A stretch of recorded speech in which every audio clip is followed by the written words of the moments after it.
Baik, kami dari kelompok 75 Farmasi D ingin menyampaikan mengenai ketentuan khusus narkotika, psikotropika, dan prekursor farmasi dalam penyaluran dan pengemasan. Di sini kita akan membahas peraturan yang mengatur penyaluran dan pengemasan bahan-bahan yang termasuk dalam kategori ini.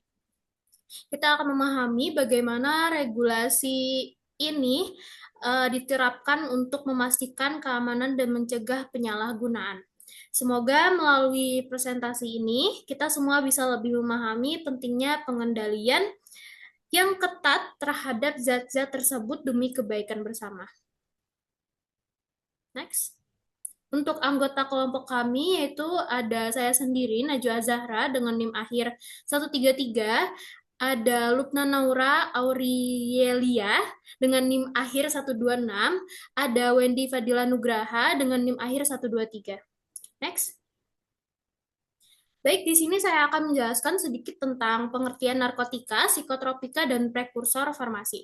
Berdasarkan peraturan Menteri Kesehatan Republik Indonesia nomor 5 tahun 2023, pertama yaitu narkotika adalah zat atau obat baik yang sintetis maupun alami yang memiliki efek mempengaruhi kesadaran, menghilangkan rasa, mengurangi nyeri dan menyebabkan ketergantungan. Jadi narkotika ini bukan hanya soal penyalahgunaannya, tetapi juga ada aspek medis yang membuatnya digunakan untuk tujuan tertentu, misalnya penghilang rasa sakit. Yang kedua, ada psikotropika. Ini adalah zat atau obat non-narkotika, tetapi memiliki efek psikoaktif yang mempengaruhi sistem saraf pusat. Jadi, psikotropika ini dapat mengubah aktivitas mental dan perilaku seseorang. Contohnya, obat ini sering digunakan untuk terapi gangguan mental tertentu, tetapi juga sangat rentan disalahgunakan. Yang terakhir ada prekursor farmasi. Jadi ini adalah bahan kimia awal yang digunakan dalam produksi farmasi. Beberapa contohnya ada ephedrin, ergometrin, dan kalium permanganat. Bahan-bahan ini penting dalam pembuatan obat, tetapi juga perlu diawasi karena bisa digunakan secara ilegal untuk membuat narkotika atau psikotropika. Jadi kesimpulannya, ketiga hal ini punya peran penting di dunia medis, tetapi juga memerlukan pengawasan ketat untuk mencegah penyalahgunaan. Next. Selanjutnya, saya akan sedikit menjelaskan tentang tahapan atau aturan dalam penyaluran yang meliputi tahapan penerimaan, pengemasan, dan pengiriman. Pada tahap ini, penanggung jawab sebelumnya kita akan fokus terlebih dahulu pada tahap penerimaan pesanan. Jadi pada tahap ini, penanggung jawab fasilitas distribusi memiliki beberapa hal penting yang harus diperhatikan. Menurut BPOM tahun 2020, saat menerima pesanan, langkah-langkah berikut perlu dilakukan. Yang pertama, yaitu surat pesanan harus menggunakan format khusus yang telah ditentukan dan tidak boleh dicampur dengan produk lain. Jadi setiap pesanan itu harus terorganisir dengan jelas. Yang kedua, ada keaslian surat pesanan wajib diperiksa. Surat tersebut tidak boleh dalam bentuk faksimili, fotokopi, hasil scan yang dicetak ulang atau dikirim melalui email. Artinya hanya dokumen asli yang dapat diterima untuk menjamin keamanan dan keabsahan transaksi.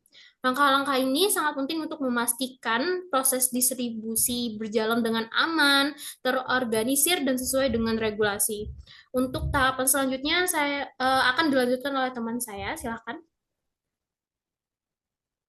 Baik, untuk yang nomor tiga ada kebenaran surat pesanan. Di dalam kebenaran surat pesanan tersebut nih meliputi salah satunya yang jelas tentu saja nama dan alamat penanggung jawab sarana pemesanan. Kedua, nama, alamat, dan nomor telepon dari fasilitas distribusi. Ketiga, ada nama obat tersebut, narkotika, psikotropika, atau dari prekursor farmasi. Serta jenis-jenisnya dari kekuatan sediaan, meliputi isi kemasan, jumlah, dalam bentuk angka dan huruf. Itu Yang keempat, ada keabsahan surat pesanan, meliputi dari satu, tanda tangan dan nama jelas penanggung jawab, terus ada nomor surat izin dari praktek apoteker atau SIPA yang sebagai penanggung jawabnya, dan stempel fasilitas distribusi atau sarana pelayanan kefarmasian. Yang kelima, ada penanggung jawab fasilitas distribusi harus memperhatikan kewajaran jumlah dan frekuensi pesanan, serta hal-hal lain yang berpotensi terjadinya diversi. 6, ada pesanan yang ditolak atau yang tidak dapat dilayani harus segera diberitahukan kepada pemesan dengan menerbitkan surat penolakan pesanan paling lama 7 hari jam kerja. Dan yang terakhir ada surat pesanan narkotika, psikotropika, atau prekursor farmasi yang dapat dilayani disahkan oleh penanggung jawab fasilitas distribusi dengan memudahkan tanda tangan atau paraf yang dapat dipertanggungjawabkan.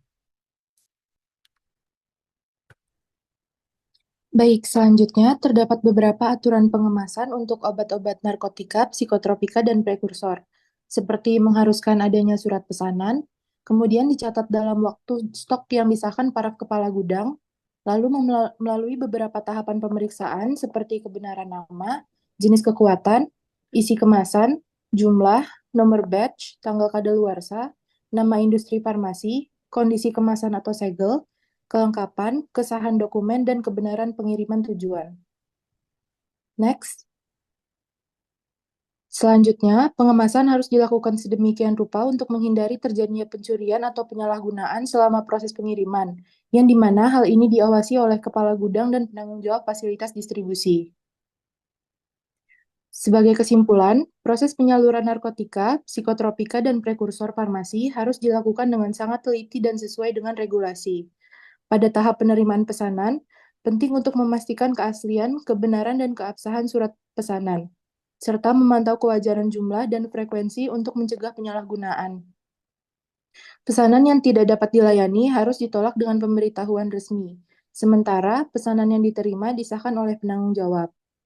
Pada tahap pengemasan, semua pengeluaran barang harus dicatat dan produk diperiksa secara menyeluruh, termasuk kebenaran nama, jumlah, nomor batch, tanggal kadaluarsa, dan kondisi kemasan. Proses pengemasan harus dilakukan aman dan baik untuk mencegah penyurian dan penyalahgunaan. Mungkin sekian presentasi dari kami, kurang lebihnya mohon maaf. Wassalamualaikum warahmatullahi wabarakatuh.